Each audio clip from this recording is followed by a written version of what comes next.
Hello, everybody. Welcome to Get Folked.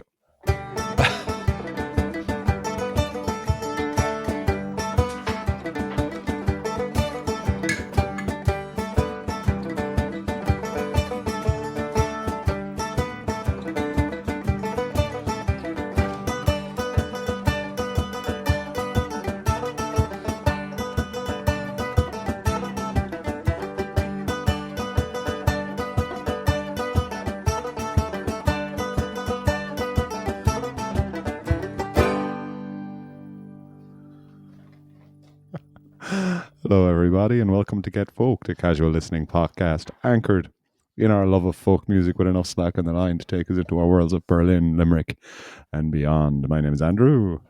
My name is Edward. I coughed at the start of the episode. I didn't realize, I didn't get a warning that we were going to start recording, dear listeners. So that's why I coughed. I did a throat clear because Andy just likes to keep me on my toes. It's your signature move, though, the cough. It's like a... Yeah. The cough fart combo, that's my signature move. But luckily I was only doing the cough this time. So my name's Edward, and you're listening, as Andrew said, to the Get Folked podcast, the latest episode 60 of the Get Folked podcast, actually. And you can find us on Substack. That's our main home. But you can also follow us on Instagram for any updates or random thoughts that we might have throughout the week. Sometimes we only have two thoughts. Sometimes we have one thought. Sometimes we have no thoughts. And just glide through the week. Well, it's usually a maximum of two thoughts that you'll get throughout the week. But they're there, and we're on Facebook as well, and we are also on YouTube. It's a new development is that we put all the videos on YouTube now since Christmas, and so there are all the places you can find us. We're on Spotify, and we're also on Apple Podcasts as well. I mean, we're everywhere. We're everywhere, omnipresent. I'm pretty sure there's some illicit videos of us on some dodgy websites as well, if that's your thing. Do you think if you really want to search, but I don't know how deep you want to go? That's also the title of the video that you will find on the illicit websites. Hashtag Andrew and Ed. Hashtag I didn't know that's how deep it could go. We have to make everything rhyme in the video as well. It was part of the contract. We shouldn't have signed that contract, actually. How many more videos do we have to do? We do like 10 more videos. Been, Ed? How was your week? It's an unusual week for us because I think we've spoken more in this week than we have in the 60 previous weeks of us doing this podcast. This has probably been apart from maybe the week that you were in Berlin, of course. But in terms of kind of... dealing with being able to do a podcast where we kind of talk about our general lives means that we kind of often don't talk about our general lives. Or we do. We've got better at it, I guess, throughout I think I had more of a problem with that at the time, never wanting to see you or even speak to you about what's happened in my life for fear that I might lose things to talk about on the podcast. Exhaust the rich vein of experiences, and then you're going to lose that unique first time telling. We've gotten better at disguising that. Actually, you know what? I'll be honest, we never disguise it. For some reason, if we talk to each other about something, we never talk about it on the podcast. If you're hearing it on the podcast, it's usually the first time that each of us are hearing it as well. We never try to fake that. I think that's just more that we get bored. Absolutely, yeah. So. And also, I guess a lot of this week has been because we were looking at last week's podcast because last week was the first time we had kind of not the first time we've had a guest, but let's say if someone outside our sphere of people of close friends that we've had on. So we did want to do a little bit of tidying up, we'll say, more so because we made an agreement when we started this podcast based on the advice of a good friend of ours is never get into the editing side of your podcast. Do it, post it, live with the consequences. And for the most part, we've done that, and I think it's definitely helped us get to 60 because we generally don't think about what's kind of. I certainly don't think about what I've said or done what I've done. Yes, I think about something what I've said or done in life. This is not a mantra of my life. Never think about what you've said or done. Just never reflect on anything. So we had a bit of contact this week, but fun contact. I think it was good. It was good, but and like what a great episode last week. Not to toot my own horn there, but it was God. I really enjoyed it, and Sean Mulrooney and our chat with him. He's such a he was such an enjoyable person to listen to. I think it's because he's so uncynical. Like he just, you know what I mean? Being cynical is quite an easy thing to do, I think, and it's often where we live a little bit. I definitely would be a cynical person for the most part, but he comes across so uncynical, so refreshingly uncynical, and just open-hearted, and the conversation just flowed lovely, and it's so many nice and interesting things to say, and I'm looking forward to the. I'm going to go to the album launch. I bought my tickets and I'm going to go up there and have a good old time. And nice. Have you rallied a minibus crew? Minibus worth? No, not a minibus worth, but that's a car load. Nice. We'll occupy seats on a bus. That bus is not chartered specifically for us. And however, you will commandeer the bus at some point. I'll commandeer like 3 or 4 seats. I'll charter a plastic bag of cans probably for the bus. Nice. I'll take out a charter on that and make our way up there. Mm-hmm. So looking forward to that. I really enjoyed last week. So thanks again, Sean. It was great. And I think that's it. So I wanted to try something different there this week. I think I suggested to you, Andy, that like when I watched the videos back on YouTube, or during the like post production, the very very minor post production that we do, I'm always struck by how we're both kind of just sitting there while the theme tune is playing. So I was like, well, what could we actually do? That's usually where a title sequence would be during a normal show, but we don't have that. So I was like, well, we should hold up something, or like make a show of something, do anything other than just sit there. And so my suggestion was we should hold up like a sheet of paper with a thought, or with like a confession, or a I don't know, a talking point or something like that on it. So I kind of scribbled something down very quickly. I don't know. I you know what? It backfired a little bit because I didn't actually see what you held up. Did you hold anything up, or do you have anything prepared? I did, and I had to. Not that it backfired. It more so that it just made life a bit difficult because I'm there looking under my own thing. But yours was about a Christmas present, but I couldn't concentrate enough on it. I'm going to read it. It says, "I panic bought a Christmas present, and shame made me keep it. It's shit." Yeah. So, but I'm going to show you. I'm going to introduce you to the gift.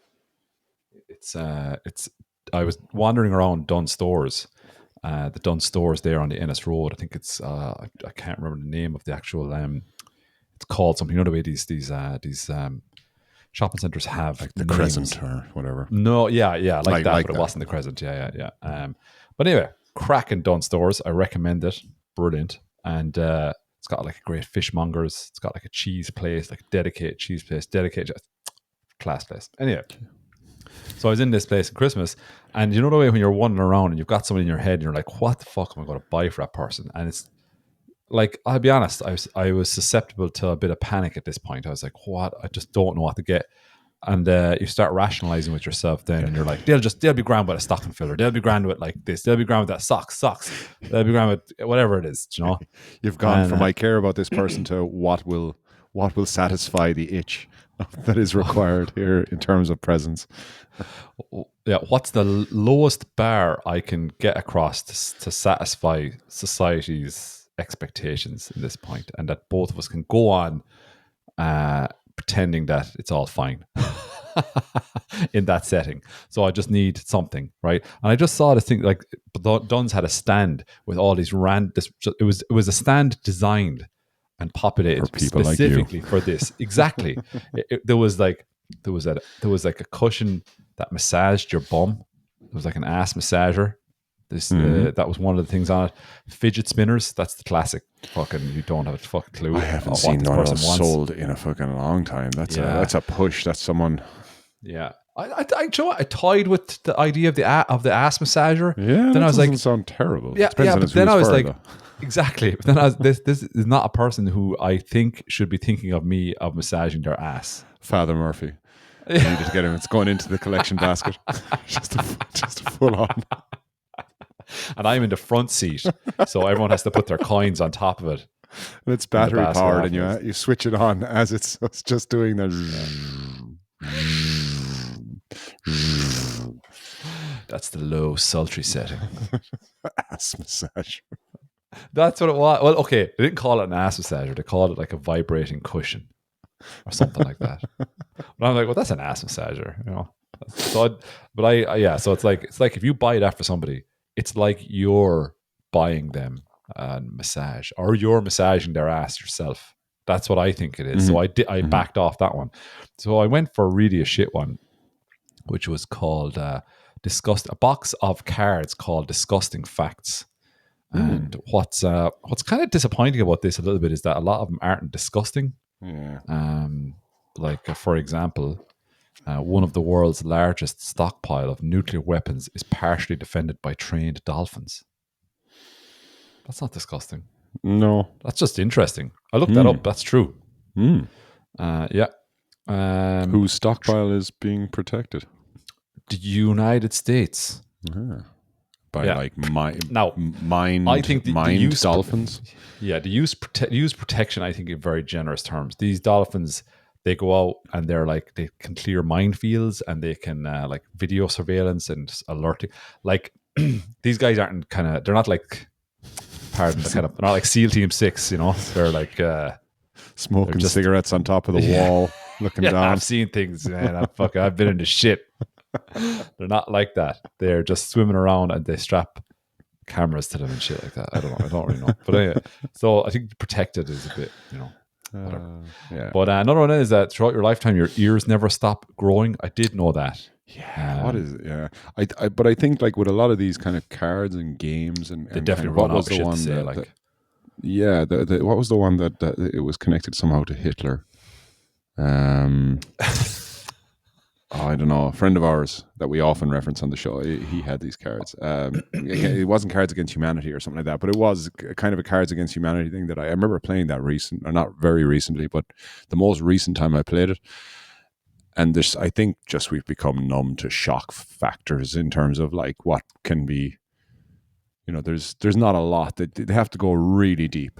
I feel like I have to be amongst kind of our close group of friends for someone to go so deep that I'm going to go, oh, that's rough, you know. Okay, right. That's not even that funny. It's just kind of okay. I think I know what you're saying. It's not presenting. It's not presenting what they want, which is like how's this person going to feel about this? It's like, okay. Well, I don't have a good example right now, but okay. Okay. So anyway, but you held on to the cards for yourself. I held on to them because I was like in a moment of clarity. I was like, I can't give this to this person. This is fucking stupid. Once I left the shop, the fever dropped. I broke the fever, right?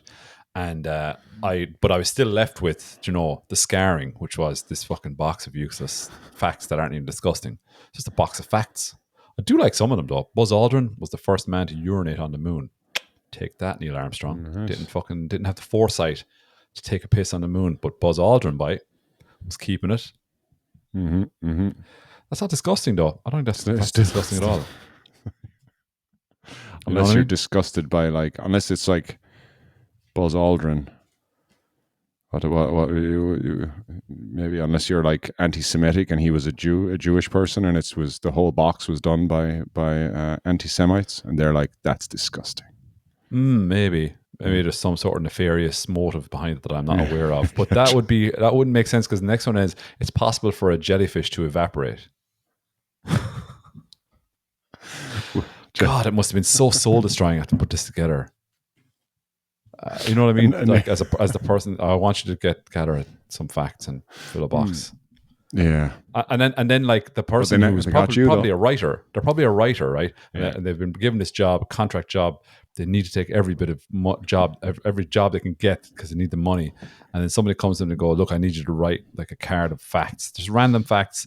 We're going to call it disgusting facts. So you want me to write disgusting facts? No, they don't really need to be disgusting. Don't worry about it. Just facts. And we're going to sell that. And they go, is really anybody going to buy these? And go, yes, they will buy them because they're going to be panicking on Christmas Eve for people that they don't necessarily talk to. That's going to be the market. I'm going to ruin the magic of what you're picturing there, of like this kind of what do you call that show, where the Christmas show where it's in Bell's house and Fred's house. It's a Wonderful Life. It's a Wonderful Life. Kind of that image of like the banks and the banks caring and the people, and you're imagining a person in a room, kind of sitting down writing. I'm pretty sure someone typed into AI, here, fire me out 50 of these. It doesn't really get the nuance of human disgustingness. That's what that card sounds to me like.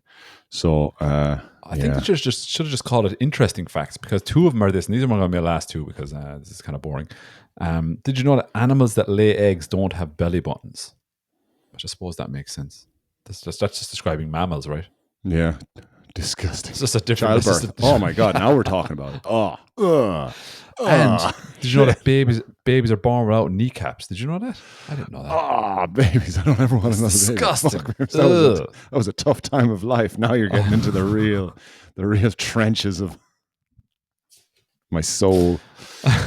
So anyway, look, that was my little fact for this week that I presented to the world while the music was playing. And you know what?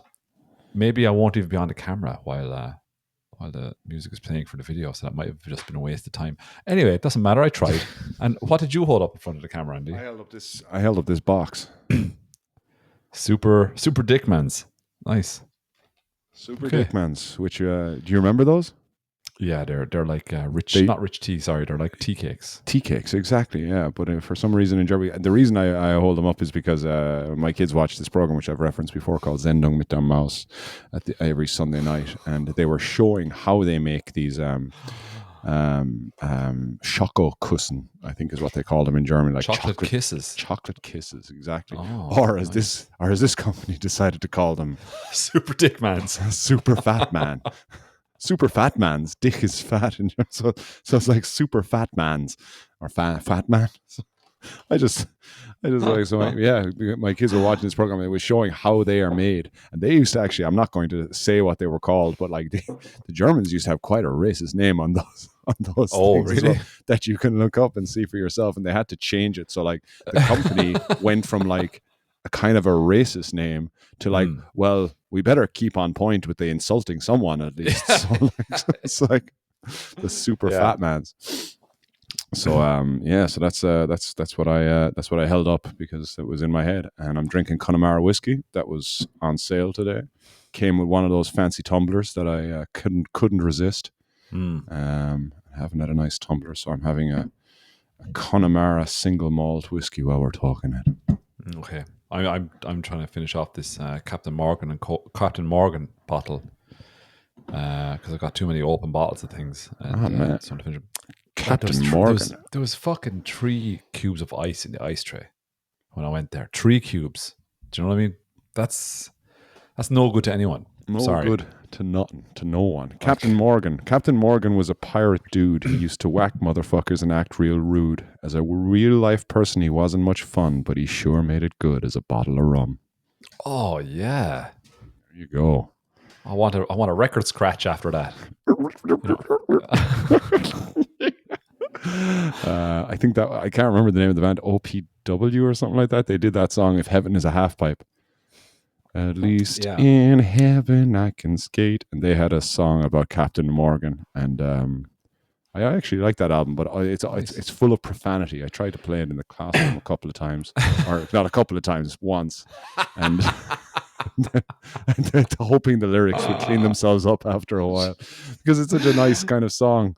But at least in it, and what's the line in that? Because in the non-radio edit version of the song, if I die before I wake, at least in heaven, because I can't do shit without the man fucking within, something like that. That's the actual original. But it's a nice segue do we have any housekeeping before? I'll come to housekeeping later. I'm going to segue. Okay, go on. You do have housekeeping. Go for it, man. Or should I segue? I'm going to segue into one item. So because you mentioned the pirate, and because you are drinking your Captain Morgan, I'm going to play you a little pirate sea shanty that I was at recently in the beautiful Bavul Coffer Bar, very near to where I am. This is where I go a lot of the time and I hear a lot of kind of Eastern European folk music, particularly Turkish folk music. And it's where I went to see, I think 2 episodes back, where I went to see the 2 gentlemen doing the Berliner sessions, the first of which, and the first night of the Berliner sessions with Ugur, and the next one being, I think 2 weeks from now. I'll call it. But anyways, I went to on Tuesday nights they have the workshop, and this last week's workshop was not a Finnish guy. I think he was Flemish. Is someone Flemish? He's got to be Dutch, I guess, doesn't he? You don't say someone is Flemish. Do people define themselves as Flemish, you think? I think so. I do believe so, yeah. But I thought, is that not like an area in Belgium? Isn't it Belgium meets France meets Germany? Is that not like Flemish? You've got me there, man. You've got me there. I don't know. But anyway, this is a Flemish song. It's titled what's it called again? I'm gonna go up here now. Al die Willen die Kapern waren Möten. I don't know. It sounds like you gave up halfway through there. All die Willen die fuck it.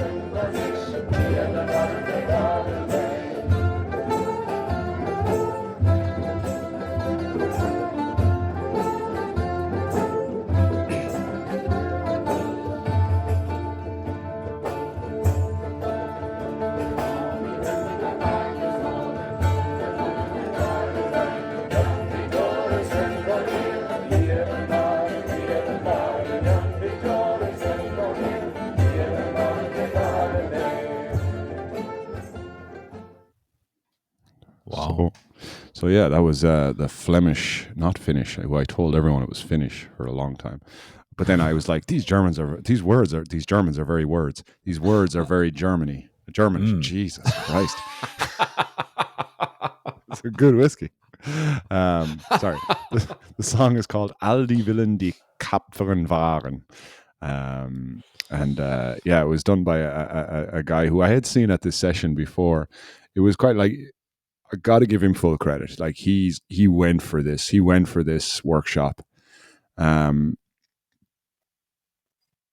it ended up being really nice. Like, you know, the recording ended up being really nice, but it was a struggle to get there because you have to imagine, like, you know, like you and I are not trained musicians, but a lot of the people that go to this thing are trained musicians. Really? And they are like the people who go there to observe and learn. To observe and play on, and like super supportive and super nice. Like there's no intimidation. This is what I mean. Like, fair juice to him, because like I was feeling the pressure for him, because he was trying to, with this song, it was like it had a certain rhythm, but then he was trying to change the rhythm halfway through, and even I could feel like I can't get the timing of this right, because it's just changing speed all of a sudden.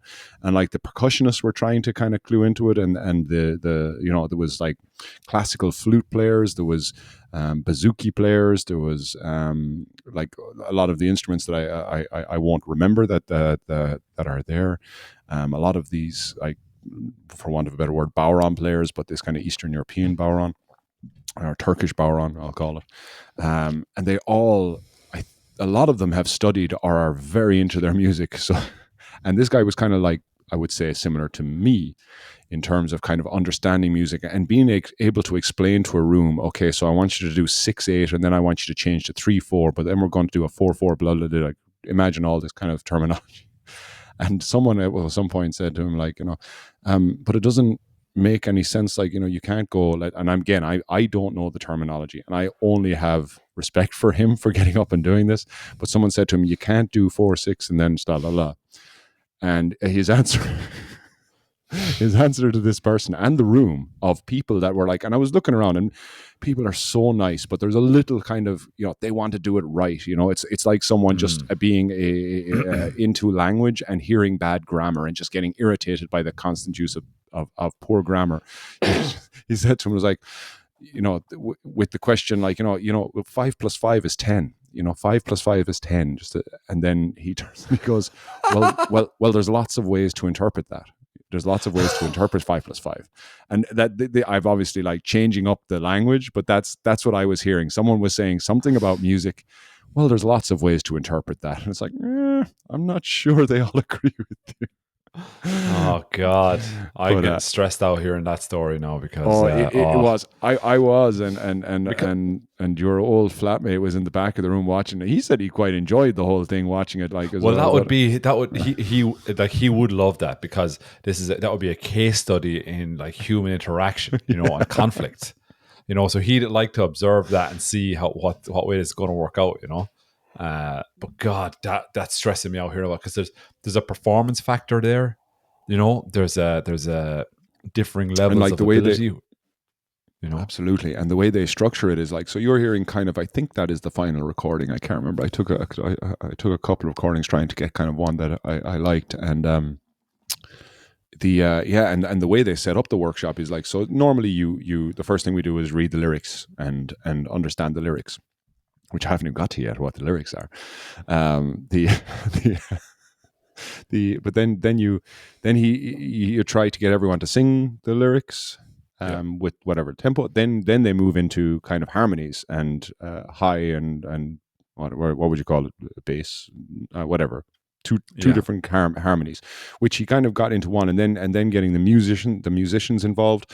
So like, there's a lot of work they put into these things, and without understanding what you're doing. You've got 45 minutes. Again, no pressure. Everyone does this for free.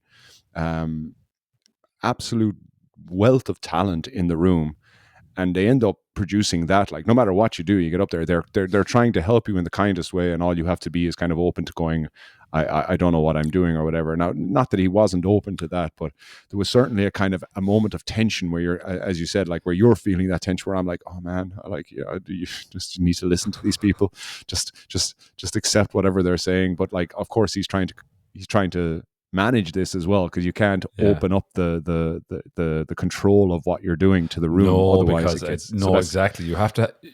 Yeah. It's an area, but he did very well, and he said he did the song. He introduced it because it was like he started trying to explain, because it was about pirates, and the song is rooted in pirate lore, but I guess you don't want to hazard a guess as to what the lyrics are about. I think if I answer that question, it would probably say more about me than anything else. So that's true. I'm not going to do that. So I'm going to sing the song in English for you. So I was singing. Okay. If you heard my voice there, all who want to sail, all who want to sail. So I'm just going to read it out. Okay, so no, Andy, come on, man, sing this song. Because I actually haven't tried it. So because without being in Flemish now, so. All who want to sail must be men with beards. Jan Pijorus and Cornel, they have beards, they have beards. Jan Pijorus and Cornel, they have beards, they sail along. All who like the rancid hardtack must be men with beards. Jan Pijorus and Cornel, they have beards, they have beards. Jan Pijorus and Cornel, they have beards, they sail along. All who smoke dignified pipes must be men with beards. Jan Pijorus, and it goes on. So it's just like, it's all about having beards. I have never been so glad that I did not answer a question in my life. I was way off the mark.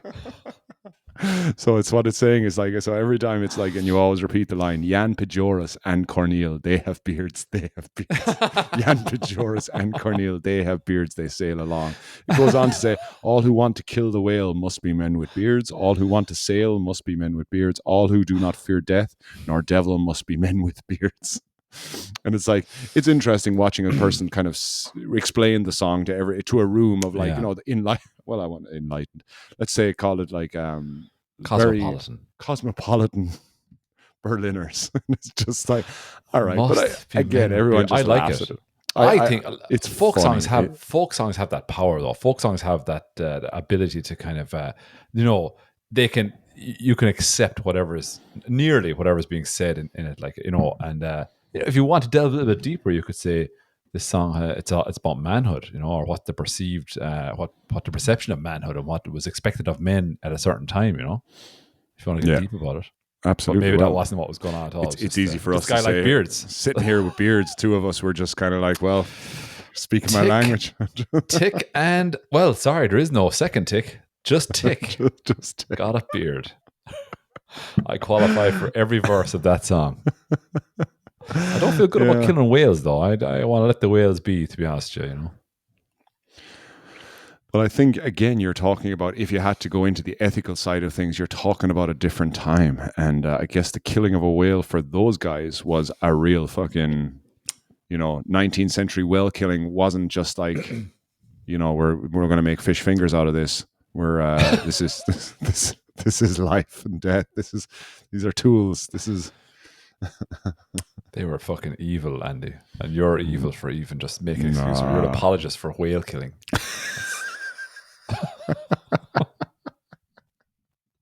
I'm pro whale killing. If anything, on the record now.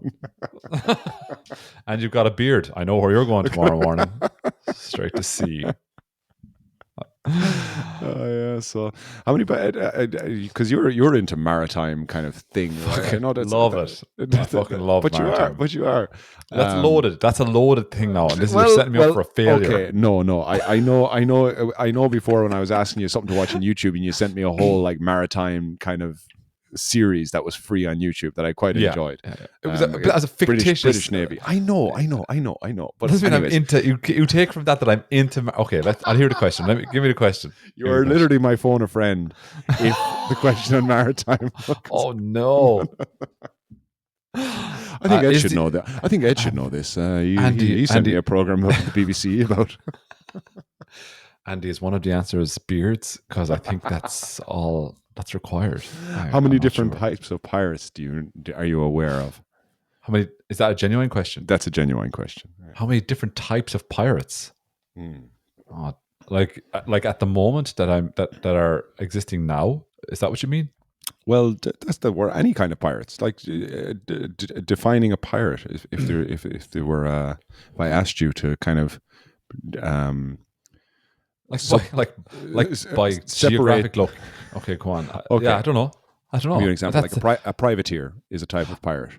A privateer is a type of pirate that was commissioned by a government while they're at war to harass the navy of another country. But they were called pirates by their enemies, but they're called privateers by by the country that gave them permission to do that, I guess.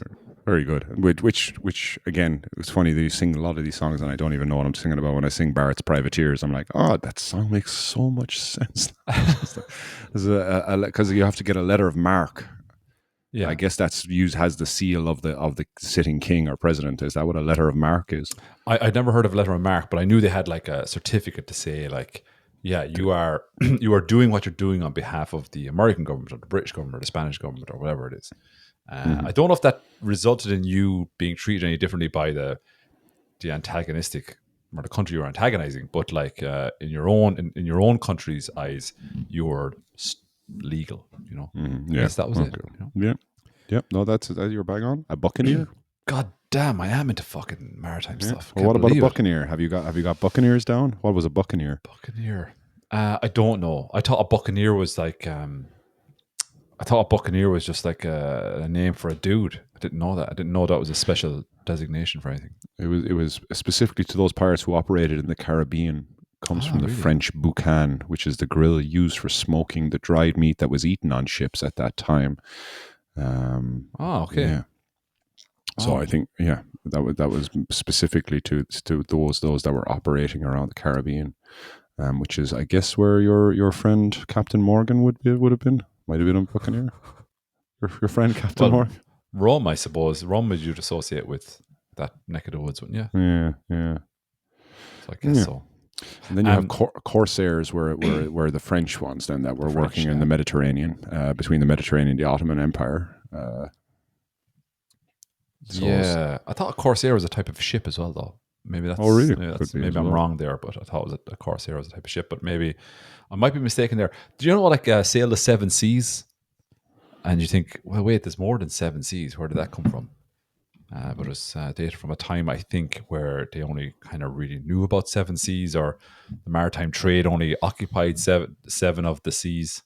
And I think that's where that comes from. But anyway, yeah. Well, yeah. So that's my my little beer. That was my visit to Bavul and the Flemish sea shanty, followed by a little bit, and I'm just going to play one more clip from Bavul, which was like, and if you stick around, go to this bar. Again, my recordings are done on my own device, so nothing compares to live performance. And after you go to this workshop every Tuesday, I believe they had an Argentinian folk song this week, which I couldn't go to.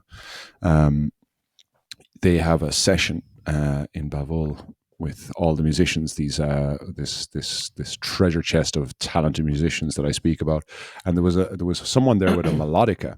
I told you this guy that was running the thing was a melodica, and it's always really hard for me. I know we've had discussions about melodica on the podcast before, but it's always really hard for me to see a melodica and go, "How's that fitting in? How's that?" This guy is going to have to work overtime on this melodica. But there was a lady with a beautiful melodica, and I mean beautiful. It was like a black, large melodica, and she was in the middle of. Sorry, how large? How large? I guess you're talking bigger than our melodica, double the size of our melodica. Now I know that gives everyone else no reference point whatsoever, but at least if Ed understands me. Our melodica, yes, double the size of our melodica. Good. Okay, I'm with you now. I'm with you. Cool. Well, the rest of you, put yourselves in the imagination station.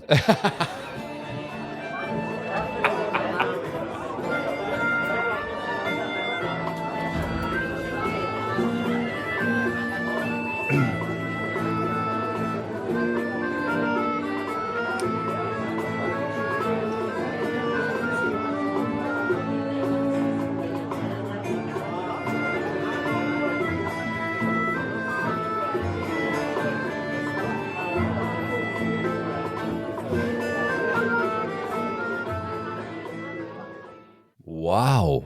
Amazing, isn't it? Just like that. I mean, size in this case is irrelevant if you can make a sound like that. You know what I mean? No beard either. No beard. She had no beard. Managed to do that without a beard. That is that's ridiculous. No, it was. You can hear it when you listen.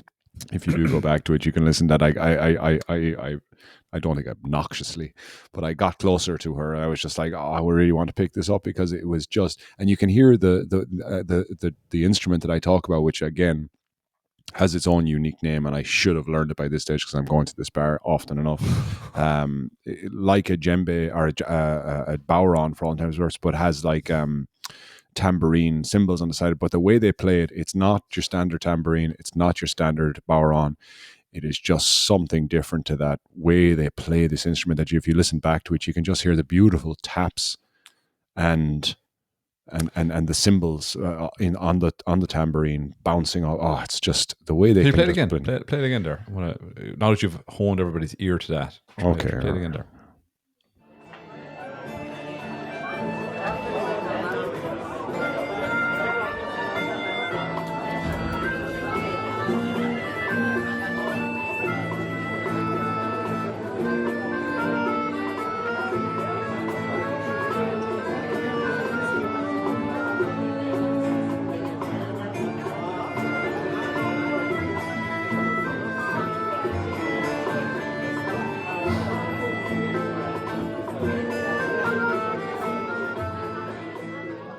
Are you sure it was there, Andy? I don't hear that. You not hear it? No, I don't actually. I hear it. Oh, it's almost like a dance to it. Like what I'm hearing is like it's like okay. And then towards the end you can hear a violin coming in as well. Wow, it sounds unbelievable. That sounds so nice. I think the melodica. I should clarify my position on melodicas. I think because my whole experience with melodicas is you walk into a random pound shop and you see a melodica there, and it's got like a flexible pipe coming out of it.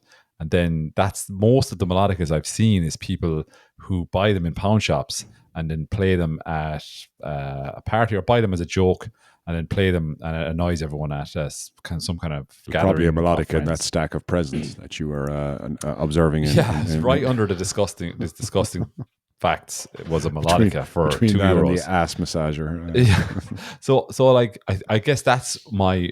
So I've never seen anyone. With one other exception, play a melodica with any talent or without irony, you know. So to hear it played like that sounds amazing. And I think, you know what it is? I think the tube also takes away from, like, you know, definitely this person the respectability of it. Yeah, absolutely, maybe, perhaps, yeah. This person was playing it direct into the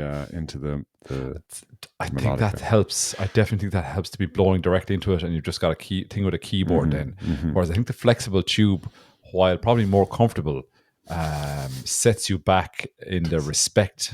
You've got to double down on the quality of what you're doing just to offset the ridiculousness of this flexible tube coming up to your mouth.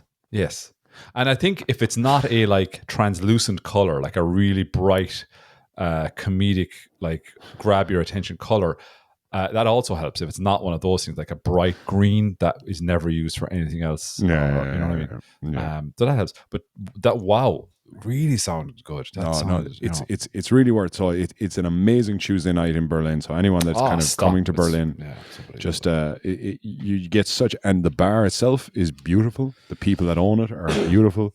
You can get food there, as I think I said before. It's usually a one dish kind of job. But like really, really great place that supports so much music, so much artists, so many artists in Berlin, and And one thing I would say is that it's a bar that, like, aesthetically is not. I'm going to be honest, it's not the most charming looking place. It looks. Because it's set up in an area that's corporate, kind of. Okay, there's apartments there as well, but it's very corporate level. I don't know, maybe I'm wrong, but you're getting towards like you're getting close to Mitte, and you're getting close to you're very close to the palace there, the new palace that was rebuilt. Yeah. But so the bar itself has got a big glass front. I think it's on the fringes of that. I think it's just on because right beside it is a large Turkish restaurant as well. Yeah, but again, my point is, if you like, when I went there, because my idea of a bar is a dimly lit kind of cozy kind of blah blah blah, you know, that has kind of small windows and, you know, whatever. Whereas this doesn't look like that at all. It looks almost like How small are these windows in your bar that you're imagining? Yeah? They are 3/4 of the size of the melodica that was played in that recording. I'm assuming that's accurate enough for anybody. If you're watching on YouTube, then I can give you it's about that size. Now you're going to have to take into perspective of the distance I am from the box and the laptop. This is a real math we're doing here. This is a real quandary that we've. This is even start maths level stuff that we're introducing to the podcast. But yeah, I know what you mean. That it is awkwardly placed. It's not near. Yeah, it's not near any kind of thing that's similar to it. But also, if you were to in the morning, if they told me, I was drinking there one night and they said, "Look, we have to clean up now because this space is going to be an office in the morning," I would like, yeah, that would actually make sense. It looks like an office. It could be used as an office for a design company or something.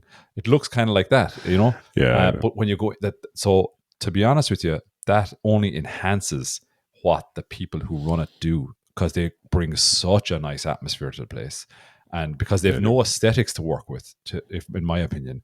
So how well they run it and the people that they bring in to perform and their own attitude and how they treat the customers, it's even more meaningful, based on what I experienced anyway. Absolutely, they're so nice. From what I understand, it's like I think it's a machine that is the people that go to the bar. It's almost I would hate to say now because I'm coming at this from a zero. Yeah, I'm just not going to talk. You're making assumptions. You're going to say something that's based entirely on an assumption. Entirely on an assumption, and okay. I would like to go on the record to say that. But is that it does seem to be a lot like this WhatsApp group that I'm part of does seem to be self-driving. Like I just got a message there tomorrow for just about half an hour ago about a Kurdish folk festival that's happening. Is it tonight Kurdish, or tomorrow night maybe? It's either tonight or tomorrow night. I can't remember. Yeah. And just like these things just pop up on the day. I'm like, oh God, I'd love to go to that. But actually, I'm meeting with the Hawk and Twang crew tomorrow evening to practice. So needy bunch. Needy bunch. Jesus Christ. We need to practice. We need to get good. We don't understand when you just come in and go out whenever you feel like it, Andrew. It's like, just follow me.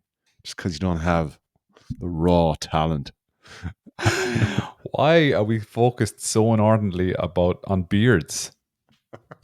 Well, I'm inspired. I was inspired by something. Spending 10 minutes measuring everyone's beard before we practice seems to be a real waste of our time. Now, listen to this song and tell me you want to succeed at anything in life. Anything in life. You're going to need this. You too, Paulie. You're going to need this too. Get on with it.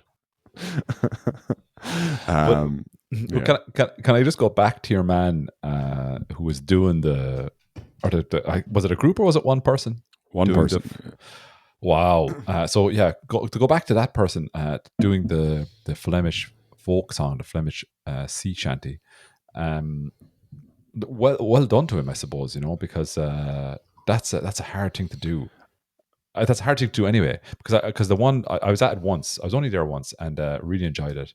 And there was a group, there were two people up there. There was the lead singer. She was very much leading it, and then she had a percussionist at the side there, just kind of supporting, I guess.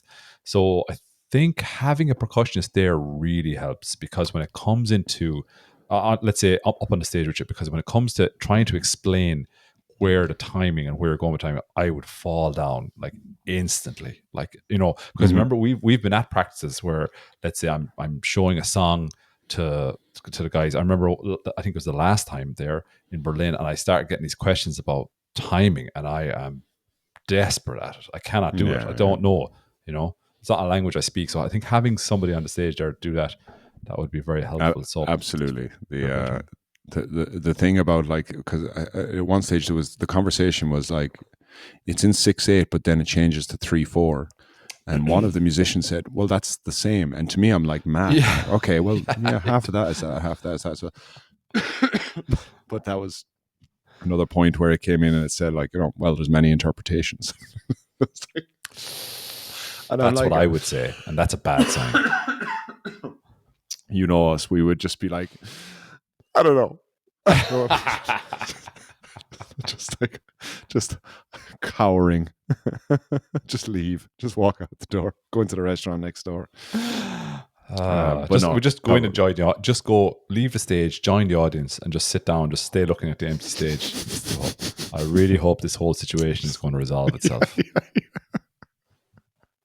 Start booing. And then yeah, sorry, I feel like I skirted over how good the melodic was a little bit too much there. God, that sounded beautiful.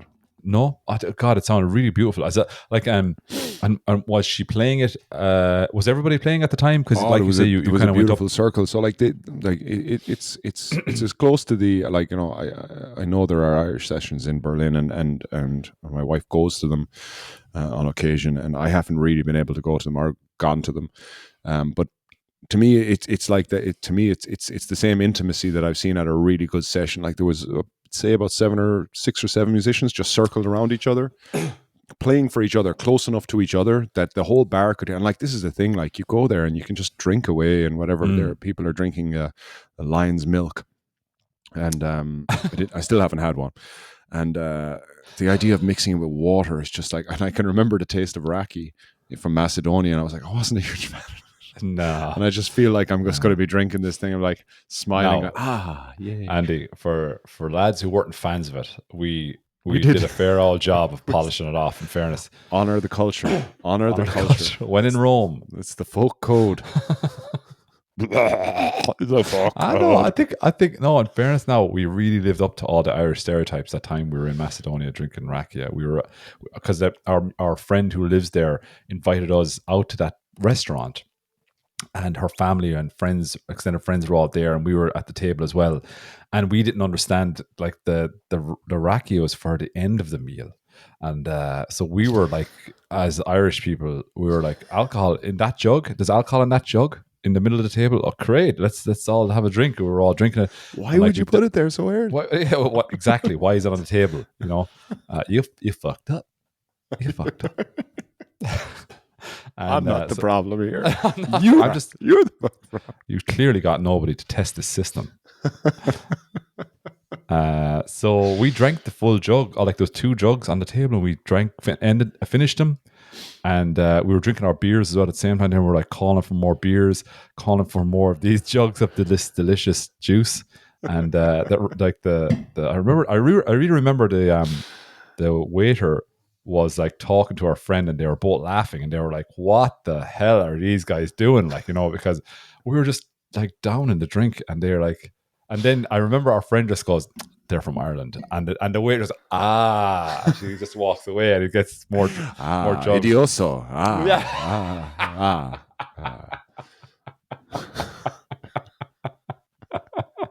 That's Macedonian, by the way. Yeah, idioso. That's Andy's interpretation of Macedonian. Sounds suspiciously like your interpretation of what Italian might also be. I was going for Spanish. Idioso. Anyway, I don't think it tastes great on its own. You know, if you're out for a quiet night, I wouldn't recommend a glass of that. Yeah. Rakia, but anyways. Rakia. But I don't know how I drifted onto that, but so it was an intimate. It's like it was like 6 or 7 of them huddled around each other, a violin, and a lot of percussionists seem to be able to play together, which I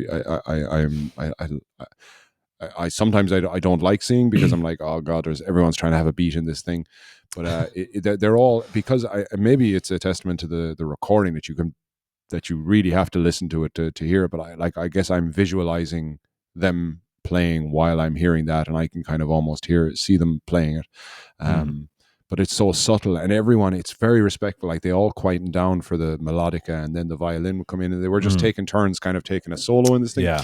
I guess similar to an Irish session, even though I'm not wise enough to even do the comparison and go, oh, it's like an Irish session. So this was after the tutorial, or what do you call it? Yeah, this was all after it had finished. Yeah. Okay, and you have a session afterwards. So, well, I tell you, it sounds lovely, but it's funny to say about like everyone having respect. You know, I've mentioned this show on the podcast before, called The Green Linnet. Barney McKenna from the Dubliners. Yes. Excuse me, the banjo player from Barney McKenna from the Dubliners, the banjo player from Dubliners, is in this show. I think it was recorded in the 1970s. It's a terrific show. I really recommend everybody check it out on YouTube. I think the first 2 episodes are on YouTube. It is class, right? And it's one of these shows where, like, it's one of these things. It shows Ireland when it was like, you know, what we kind of aspire our personalities to be like. You know, it's like, you know what I mean? It's like you could wander around, you could just, you know, interact with whoever you want, and it was like it showed like the best parts of Irish culture, I would say.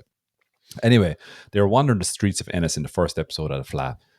And I don't know if it was a flat, but I think it was some sort of get together, because there's loads of people there, beautiful sunny day, and they were just wandering the street from let's say circle of musicians to circle of musicians or whatever.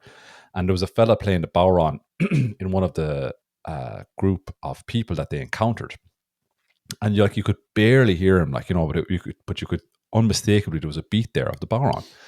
And Barney was standing there watching them anyway, and next thing they finished playing, and he just turns to the bodhrán player and he's like, "Oh, jeez, that was really nice. Good, great on the bodhrán. Lovely, soft hands, lovely." You know, as in you couldn't hear him too much. Like, he didn't take over the whole thing. Yeah.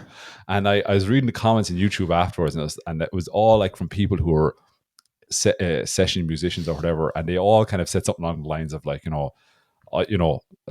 like alluded to the fact that diplomacy it's a known thing. on Barney's. Exactly. Yeah. It's like a known thing, like, but yeah, it's a fucking. It sounded class. It sounded really, really nice there. Well done for capturing that. Yeah, no problem at all. It was a good session. And then I was at another one, and then we flip to housekeeping. Do you want to tidy something up from last week? Let's do it. I just got one thing. What? One thing. Not letting it go, man. It's not worth playing the tune. Actually, it's just. Have you got housekeeping? No, nothing. Okay. House.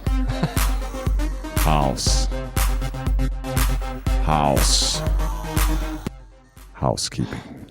Yeah, we're working on it still. I'm sorry, everyone. I can't let it go.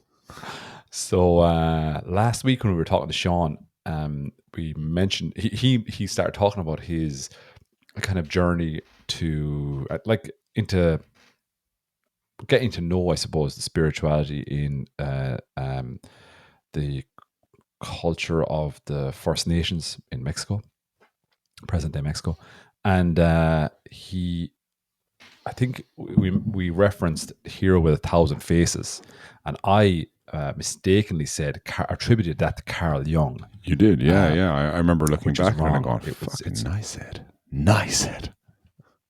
Yeah, but it wasn't. It was Joseph Campbell. It was Joseph Campbell wrote The Hero with 1,000 Faces, and he based it on Carl Jung's model of archetypes and things like that.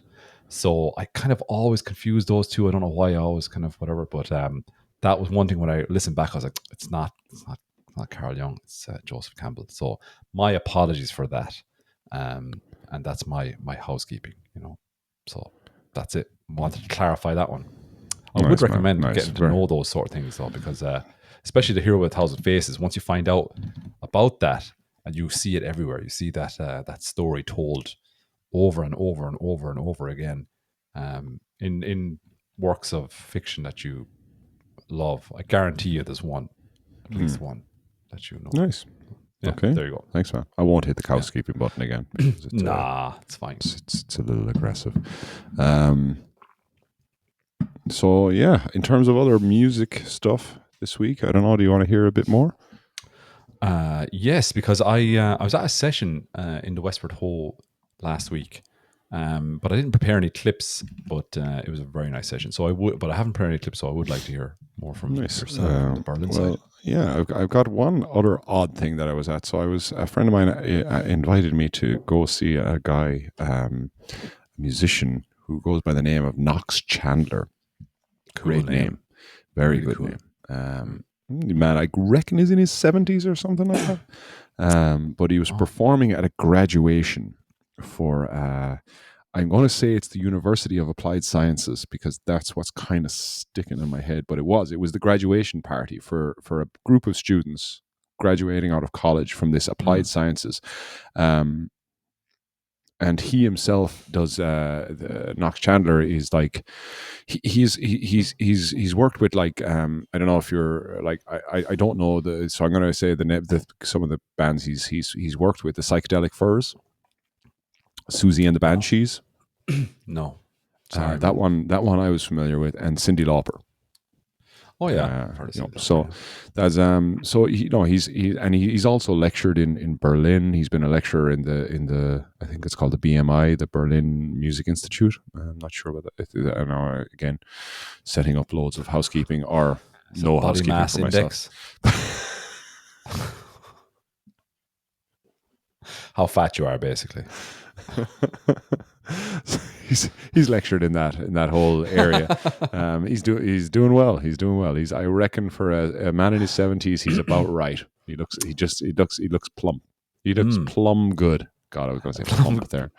Anyway, but so I went there to listen. I was invited by a friend who knows him from his time when he lived in Berlin. He's back in the States now, but he's come over for, I guess, a week or something like that. And he's doing a couple of performances. Actually, doing a performance, strangely enough, in on the 6th of February tomorrow. Oh God, it's tonight. It's tonight, man. Oh man, I was no. Well, we planned the podcast. It's too late now. It's happened 3 hours ago. I thought it was tomorrow night. He played tonight in Posh Tekel. No. Yeah, I swear. So Posh Tekel, those who don't listen, is a bar that we've played in quite a bit, and we're I would say we're good friends with the owners. And you're good friends. You're good friends with them. I'm good friends with them. And actually, we're playing there on the 19th of February, actually, which is why the lads are calling over tomorrow night, so we can prepare and kind of start planning the next evolution of whatever it is. Yeah, so, you should practice. You should definitely practice. So but anyway, this guy Knox Chandler is in Berlin doing this thing that it's called Sound Ribbons. To give you an idea, it's like I'm going to read out a little bit of an article that was written in the Chaos Control digital magazine. This is from 2014. So it's like Sound Ribbons, Tony Pome's performances. Chandler creates highly original soundscapes and melodies by performing improvised guitar through heavy processing and looping. As there is no pre-recorded audio or sequencing, it's all completely spontaneous, with the guitar and audio manipulation feeding off of and shaping each other in the following. And then it goes on to talk about the intro. Sounds hard. Sounds difficult to do.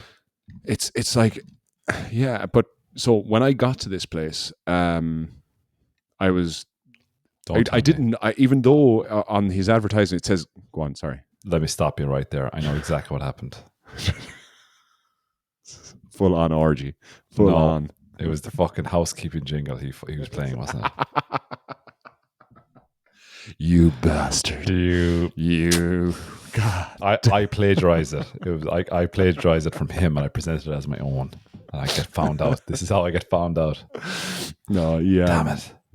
So I arrived, and even though it said graduation, like, cause I'll send you a poster after. Even though it said graduation and it said exhibition hall, I was still like going, well, I don't know where I'm going, because I genuinely didn't know where I was going, and I don't look up a lot of things before I go, because you fucking love an old wander. You love a wander. I do. I love being completely ignorant to the places I'm going to. It's nice. And just experiencing them as in real time and going, oh, this is so. I walked in and there's loads of students around outside the building, and I was like, oh, it's a university. That's why it's graduate.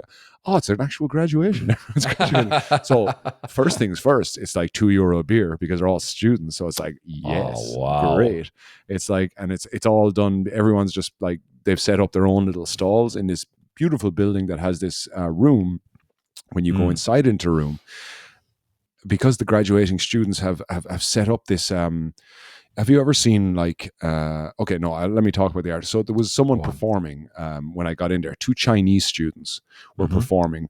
They were, and of course, it's going to be kind of like, I have to say that like the only comparison I have really is with the artist that I went to see from Lancome. What's it called? Let me think. Oh, what's it called? They were performing music, I guess, right? Yeah, they were musicians. They were musicians performing, and they were. The only way I could do is the like, you know, the Lancome one leg one eye that I talked about in the podcast, like kind of this kind of alternative music where there's an instrument, but a lot of things are being channeled through laptops and all these fucking doohickeys and ding dongs and whatchamacallits that like I don't have a clue.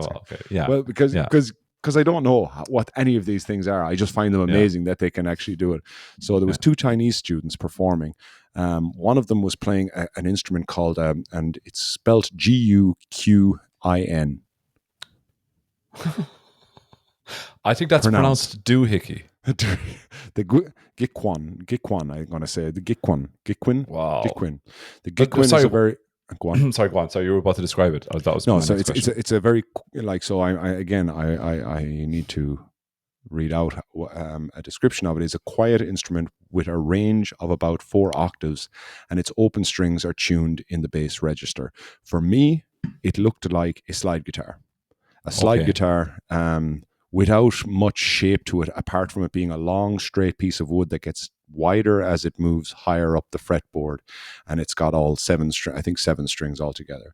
And there was a lady playing this And then there was another lady, student, who was on a laptop and also, on a laptop while also running wires through all these kind of, as I described already, doohickeys. Go on. I guess if it's octaves, it has frets, so it actually has frets. No, it's like a violin, I think.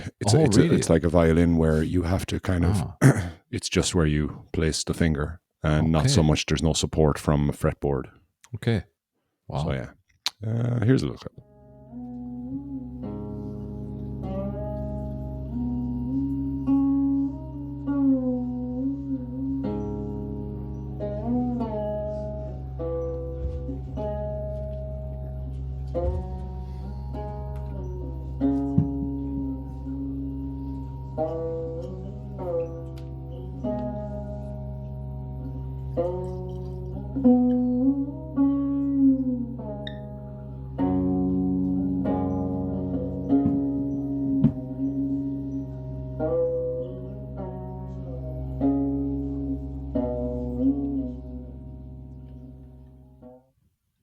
So very, very short clip, and you can only barely hear a little bit of the kind of, I guess, what would be the techie element to that, which is kind of this kind of almost monotoned kind drone, of like a drone there in the background bass. That's going in the background.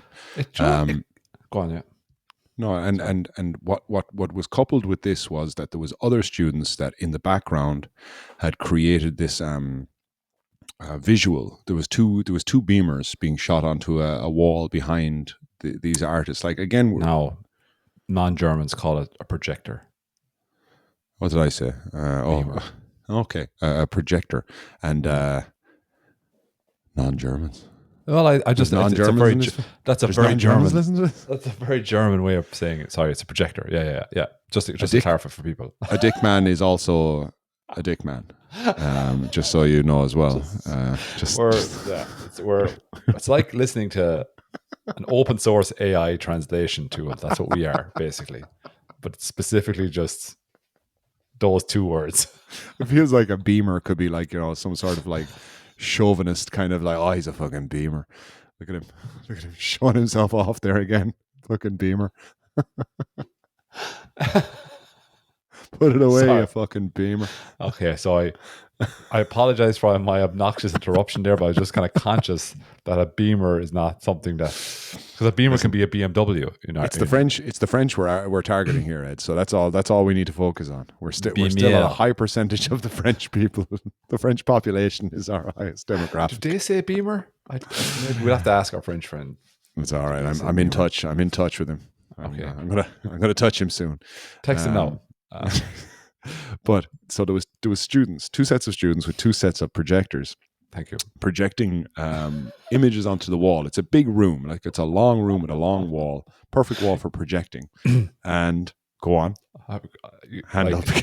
I feel like you're overusing the projecting now. Like you could have said there was two projectors beaming. I think, and then you've pleased both camps. I feel like did I say projecting? Yeah. So I'm sorry. I'm being a real negative Nelly here. But just we just need clarity. Like we've clarified it.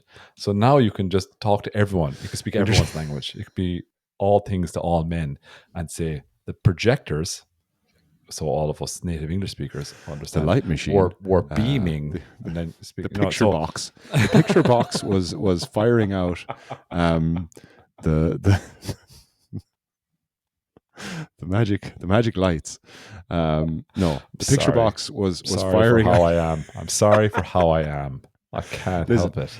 The picture box was shooting out two images, right? But the people that were working at like what is essentially kind of the old acetate things that we used to like that our teachers used, where the light would shine where a camera. No, well, I guess it's it's just a camera actually shooting down now, actually. So it's actually not acetate thing, but it was a camera facing downwards, picking up the image. In the image was, for all intents and purposes, a giant petri dish, and within that giant petri dish, I need you to calm down now, man. I know you're trying. I know you want to go in another direction. In the giant petri dish was just loads of chemicals that interact weirdly with each other. So like, I guess are elements like, so liquids that like will make a bubble. Like if you try to put oil and water together, the kind of weird kind of connection you get with those two elements, those two. I don't know how you describe them, but and that's what they were doing. They were creating a visual experience as well as the audio, the auditory experience. I don't know what the correct word is. So there was two of them going on as well at the same time. Really cool, like, because obviously they're and this is kind of all part of this kind of unusual university, which is, this is what they studied, like, you know, this is what they studied in terms of arts meets science. It blended really. I'm sure they're racking up the pints with the scientists there. Sorry. We got this, guys. Hey, cancer. Shh. We got this. We got this. I know what you mean. It's still cool, but yeah.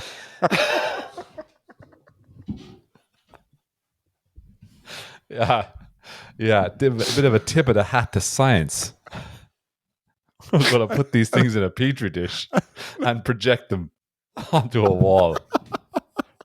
Well, we both have PhDs. We're both the same. We're both doctors. Yours is in molecular biology. Mine is in overhead projection. Listen, sorry, I'm the one. I am the one explorer. Yes, emphasizing the applied sciences or whatever it is. I'm making a joke of that scenario. That's no, we hate all of them. No, waste of government funds. Burn it down. We need more prisons, is what we need. More fucking prisons. No, I do get what you're saying. Funny. However, anyways, but they were creating this wonderful fucking visual thing that was really nice in this scenario. And I'll pause there because I believe in this scenario it was beautiful. And I have a second clip that I think is pretty similar to the first one. I was trying to see, does it really showcase the what the ladies were doing, and does it kind of? I'm going to play a little bit of it and see how it.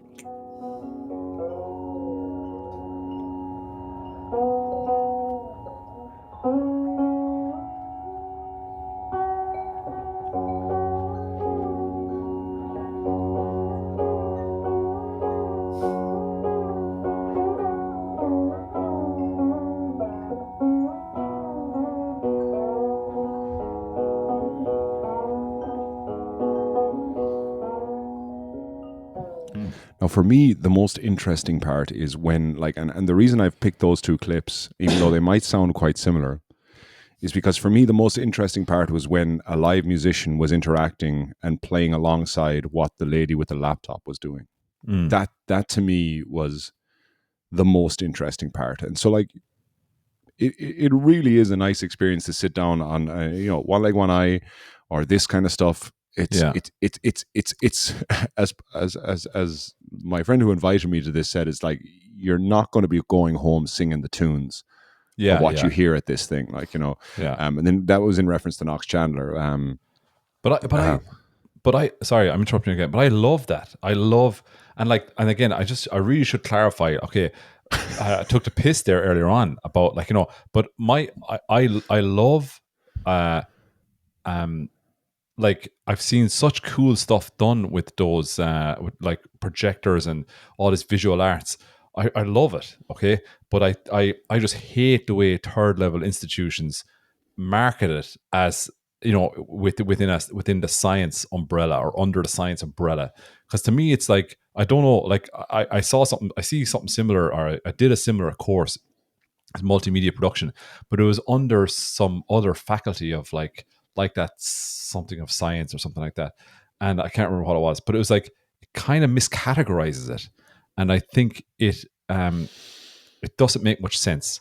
And I think, like, that sort of artistic expression is strong enough to stand by itself without that. Now, maybe I'm reading into it too much, or I'm misreading it. I would disagree with you, because I think there's a lot of science math nerds that become great DJs or artists because of their understanding of science and their understanding of they can see it for the art work that it represents, rather than just kind of an intuition. But I'm sure Now, there's people who have become great artists that do so because of the intuition and not the math. for sure, but there's I guess there's a connection then between the kind of the symmetry of nature and the symmetry of the symmetry of symmetry, symmetrization, if you will. Again, I'm defending again without real kind of knowledge of what it is. But anyway, I think at the end of the day, we both agree that we really enjoy this stuff. How it's categorized, or how it's set up, or how it's presented, I guess, is all to do with funding, maybe as well. Like, yeah, I'm sure probably, it's kind of probably to do with that as well. But there's a, because you can delve into kind of, if we tip into last week, there's kind of a spirituality to it as well. Like, that you could go, that there's a kind of a deeper meaning to the music. And when I was talking, I spoke briefly to the artist that was not doing the now I can't even fucking remember. This is how bad my memory is. The name of the instrument, the guqin, and I was talking to her about kind of her plans and stuff like that, and she was kind of like, this is just something we're trying out, something that I'm exploring. But I need to work as well, and I don't think I need to work. I need to live. So kind of the idea that this is kind of anything that's going to be anything more than just a project of passion, unless you kind of go to another level of of art. I suppose that's the kind of common artistic dilemma, isn't it? Absolutely. That's why we decided to do it this way. Yeah, but it sounded class. It sounded almost like sounded like there was elements of there that sounded like it was what would I say, country western as we would recognize it. There's elements there because you said slide guitar. It kind of which is an instrument I associate with country western music. Kind of, it's in that vein a little bit. It sounded really cool. Yeah, and Knox Chandler was very different. I have to say, like he was solo, so like, I'm going to do this in the most layman terms possible. Well, I have no choice. my default is layman terms. So he was playing his own guitar. Dickmans. My default is Dickmans. What's it called?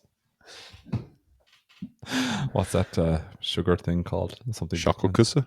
No, yeah. Sorry, I should not have interrupted you with that comment. Sorry, go on. No worries, man. No worries. It's not worth it. It's always worth it, because sometimes it's worth it. Sometimes it's not, but we forget, and we're not going to edit this episode like we have an episode edited almost 50 to 55, I would say, of these episodes. So if you're listening, you get it raw, the raw file, the raw files. Straight off. I think we have a name for this episode. Knox Chandler. Knox Chandler, yeah. So he was playing his, I guess, electric guitar. He was like, he had students surrounding him, like 20-year-olds, 22-year-olds surrounding him. They were just engrossed by him, like just amazed by him, and wanted to be around him, because some of them were previous students of his. I don't think I ever had a lecturer that I really fucking wanted to hang around with, that I was never. And I know friends of ours here in Berlin had that, and I actually went to their fucking house when they passed away, and stayed in their house, and took all, like, whatever the relationship they had with them was so fucking close that it was almost like a granddad dying. I'm like, I didn't fucking know my lecturers from one day to the next. But anyway, they knew him. They clearly loved him. I should have stayed out. I didn't, actually. I came home, and it ended up that they went out for dinner, and I missed out on kind of like something that I think would have been special. But anyways, maybe it wouldn't have. But Knox Chandler performed after that with his guitar, and I guess what looked like a 2 iPad setup. But whatever he was playing on the guitar was being channeled in through the lots of something onto this iPad. And then he was manipulating it in real time. As I said to you in the blurb at the beginning of this, was, everything was being done in real time. This was no pre-recording. And also what was happening also was he had his own visuals going on with this as well, that was somehow connected to the music, like, whatever sound waves was being created by the guitar. Go on. The quote from Monty Python, The Holy Grail, comes to mind. What's that? I see you're who are you so wise in the ways of science? Yes. And this guy clearly is wise in the ways of musical science. Yeah. Sound waves, man. It's Nice. Okay. I'll back off. I'll back off that one. Back you off. Got me. You got me there. How about you? A duck. So he performed his musical piece, and I took a very short piece for it because I think people, and I will put a link to the SoundCloud of Knox Chandler. If you're into this kind of stuff, I can't say I'm particularly into it, but I love going to these events. I love going to these unusual things and meeting people like this man. And To your beers. To your beers.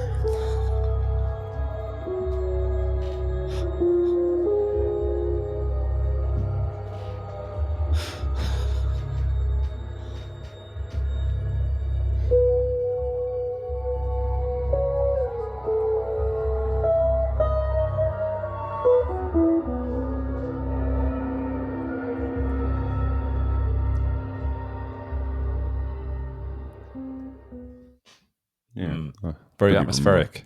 Yeah, and I kept it short because I don't think anything represents truly what he's trying to convey. And to watch one of these things requires you to sit there, almost like meditation. I don't know, like if anyone that listens is into meditation or has tried it, but it's like it's not the first 2 minutes. It's not the first session or 2 sessions or 3 sessions. It's about just like letting yourself kind of fucking be with whatever it is that's happening in front of you, and I feel like that's kind of what Knox Chandler is about as well, is going to one of his gigs and just going for a ride with him in the same way that Ian Lynch and One Like One Eye was exactly that. Was just kind of some sort of experience that I'm not going to go like, I'm going to go back and listen to that again. Fucking, this is not an album I'm going to have on loop. But was just a fantastic experience. The only thing, and this is what I referenced to these people that were doing the science liquid thing in the background. So when don't tag on the word science to the thing and just expect that's gonna fly. I mean, you can't just stick on the word science. I think it's reference. Now it's science. Anyway, Knox had his thing, and it was very clearly at the start when he performed that Knox Chandler's visuals was here, and the other 2 petri dishes were down because it was a long room. I would say, let's see, 4 and 12, how many 15 meters, 15. How many melodicas are we talking in length? You're talking at least 45 melodicas end to end, all the way down to the room. The one that we bought. The one that our melodic are. Or the other melodica.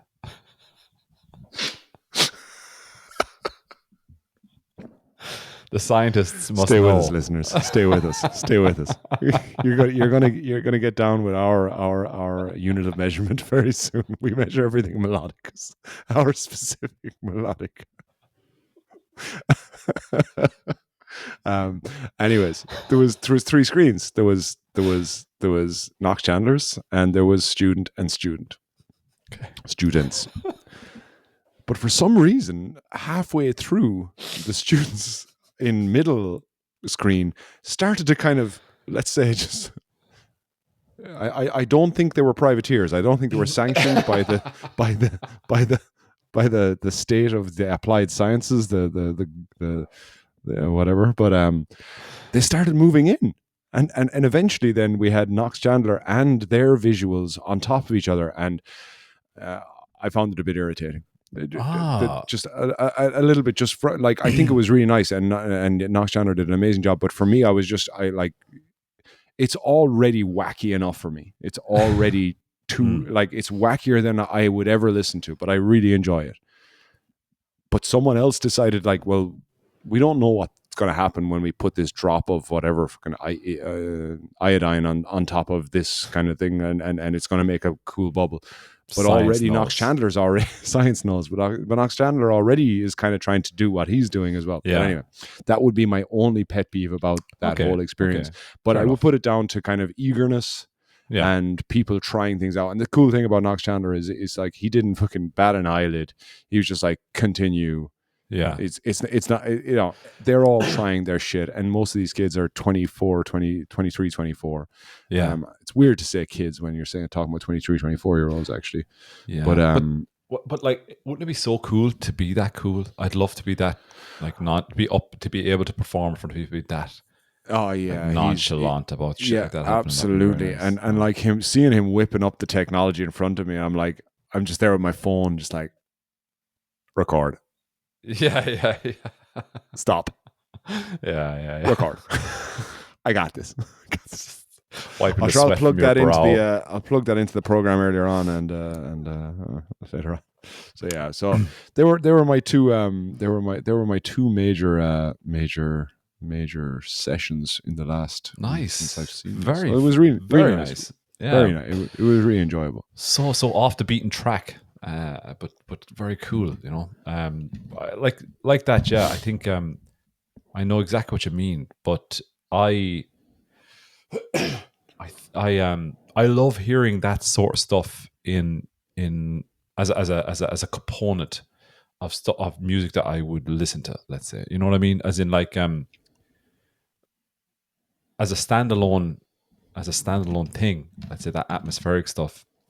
It probably doesn't do enough for me to, get me hooked, I guess.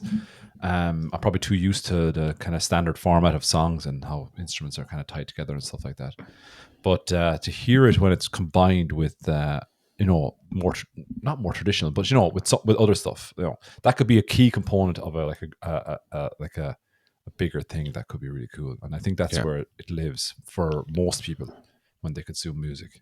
Absolutely. I think they're, especially artists like him who have kind of done a lot of things and are just looking to kind of evolve a bit more. I think I'm still at an early stage of evolution in terms of musical exploration.